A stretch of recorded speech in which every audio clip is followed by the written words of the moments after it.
సరే, మిగతా వారి గురించి నాకు తెలియదు. పవన్ కళ్యాణ్కి అధికారం ఉన్నా అధికారం లేకపోయినా పవన్ కళ్యాణ్ ఎప్పుడు పవన్ కళ్యాణ్ లాగే ఉంటాడు. భయపడ్డాం. చాలా ఇంట్లోంచి బయటకు వచ్చేటప్పుడు తిరిగి వెళ్తాం లేదు అని డిసైడ్ అయ్యే వస్తాం. అందువల్ల మీ ఆకు రౌడీలు కానీ అలాగే చెప్తున్నారు. ఏదైనా మాట్లాడితే అధికారులు కూడా భయపడుతున్నారు. ఎందుకు భయపడుతున్నారంటే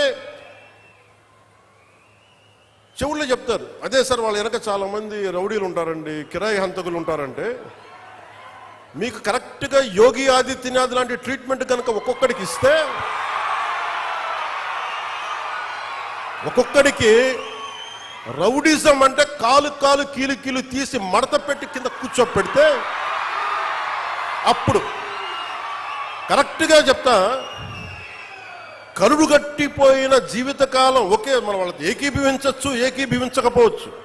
నక్సలైట్స్ తోటి, వామపక్ష తీవ్రవాదులతో మనం ఏకీభవించవచ్చు, ఏకీభవించకపోవచ్చు. అలాంటి బలమైన ఆర్గనైజేషన్నే కకావికలమైపోయిన పరిస్థితుల్లో ఉంటే ప్రభుత్వం తలుచుకుంటే, అలాంటిది ఇన్ని లక్షల మంది పోలీసు ఉండి, ఇన్ని వందల మంది ఐపీఎస్లు ఉండి, 1000-2000 ఉన్న డిఎస్పీలు ఉండి, అలాంటి కిరాయి గ్యాంగుల్ని మెయింటైన్ చేసే వ్యక్తుల మీద 2 రోజులు 48 గంటలు మీ చుట్టుపక్కల ఎవరున్నారు, వాడి పేరేంటి అన్ని కనుక్కొని ఒక పొలిటికల్ నిర్ణయం తీసుకుంటే ఇక మళ్ళీ ఎప్పుడు ఇలాంటి మాటలు రారు. మీకు అక్కడ దాకా తీసుకెళ్ళకండి. మీరు ఇదే చెప్తున్నాను ఇంకొకసారి. సామాజిక మాధ్యమాల్లో కానీ విదేశాల్లో కూర్చొని వాగే వాళ్ళతో సహా ఇక్కడ కూర్చొని భవిష్యత్తులో మేము వస్తాం, వచ్చి మేమేం చేస్తామంటే, వచ్చినప్పుడే మీరేం పీకలేదు, ఏం మాట్లాడతారు? ఇప్పుడు వచ్చినప్పుడే మీరు ఏం పీకలా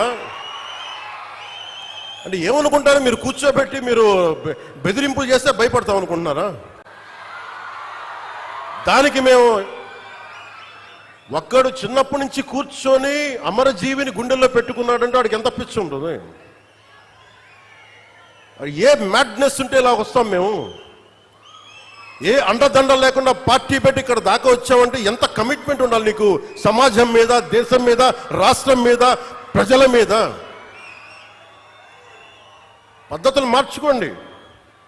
ఒక మాట అనాలంటే అలాంటి తప్పేం లేదు.